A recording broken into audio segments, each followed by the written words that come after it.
दोस्तों, एक गांव में एक सफल व्यापारी रहता था।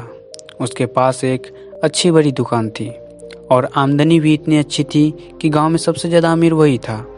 हर आदमी उससे अच्छे से बात करता और वह लोगों की बहुत मदद भी करता। वह दिन रात मेहनत करता और बाकी समय में पूजा पाठ भी करता।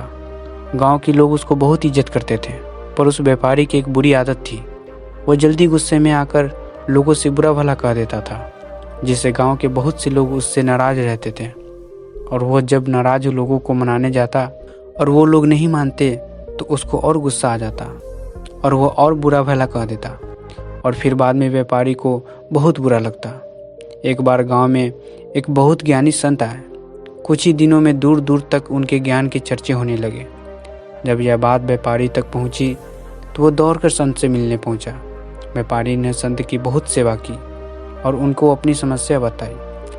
संत ने व्यापारी से कहा, तुम बहुत सारे कागज़ के टुकड़े लो और पूरे गांव में फेंक दो, फिर मेरे पास आना। व्यापारी बिना सोचे समझे दिन भर कागज़ के टुकड़े पूरे गांव में फैला देता है और फिर संत के पास पहुंच जाता है। संत उस व्यापारी से कहते हैं, तुम्हारी समस्या का समाधान मिल गया है। तुम जाकर उन सभी कागज़ के टुकड़ों को इकट्ठा करके यहाँ लाओ। अपनी समस्या का समाधान पाकर व्यापारी बिना कुछ सोचे समझे उन कागज़ के टुकड़ों को इकट्ठा करने पहुंच जाता है। बहुत देर तक कोशिश करने के बाद व्यापारी को यह समझ आता है यह काम तो करना नामुमकिन है। वो दौड़कर संत के पास जाता है, कहता है, आपने काम दिया वो तो असंभव है, मैं चाहकर भी उसको पूरा नहीं कर सकता। संत मुस्कुराते हैं और कहते हैं, बेटा मैं भी यही कहना चाहता हूँ, किसी को कहे अपशब्द वापस नहीं आ सकते हैं, इसलिए हमें हमेशा सोच समझकर बोलना चाहिए। आज के बाद तुम यह बात अपने मन में अच्छे से बिठा लो, चाहे कुछ भी हो जाए तुमको किसी को अपशब्द नहीं बोलना होगा। संत से प्राप्त इस ज्ञान से व्यापारी की आंखें खुल जाती हैं और वह दोबारा जब भी किसी को गुस्से में कुछ बोलने वाला रहता है उनको कागज़ के टुकड़े का उदाहरण याद आ जाता है।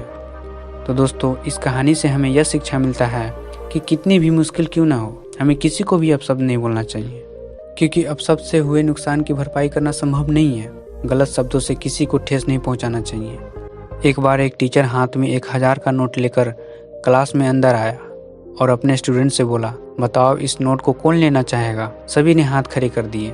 टीचर ने फिर नोट हाथ में मोड़ दिया, फिर सबसे पूछा। सबने फिर नोट लेने की इच्छा जाहिर की। टीचर ने नोट को और गंदा कर दिया, फिर सबसे पूछा, अब इसको कौन लेना चाहेगा। सभी ने फिर से उस नोट के लिए हाथ उठा दिया। अब टीचर ने एकदम आगे बढ़कर उस नोट को अपने जूते से कुचल दिया और फिर स्टूडेंट से पूछा। फिर सबने उस नोट को लेने की इच्छा जाहिर की। फिर टीचर ने उस नोट को पानी में गीला कर दिया। फिर भी सबको वह नोट चाहिए था। अंतिम में टीचर ने पूछा, बताओ इस नोट में ऐसा क्या है कि मैंने इसको इतना गंदा किया, जूते से कुचला, गीला किया और न जाने क्या क्या किया, तब भी आप सबको पाना चाहते हो। पता है तुम लोगों को ऐसा क्यों है? टीचर ने बोला, ऐसा इसलिए है क्योंकि इस नोट की कीमत अभी वही है जो पहले थी। इसलिए जीवन में एक बात हमेशा याद रखना, तुम अपनी कीमत कभी कम मत समझना। तुम्हारे जैसा दूसरा कोई नहीं है इस संसार में। जीवन में चाहे कितनी भी मुश्किल और कितना भी बुरा वक्त क्यों ना आए, तुम अपनी कीमत मत गिराना। जीवन का वह संदेश है जो तुम लोगों को हमेशा याद रखना है। उस टीचर की समझाने के तरीके से सभी स्टूडेंट को इतनी बड़ी बात इतनी आसानी से समझ में आ गई जो बड़े बड़े ज्ञानी नहीं समझ पाए। तो दोस्तों, हमें यह शिक्षा मिलती है कि हमें उस नोट की तरह बनना है जो किसी भी हालत में उसकी कीमत कम नहीं होती।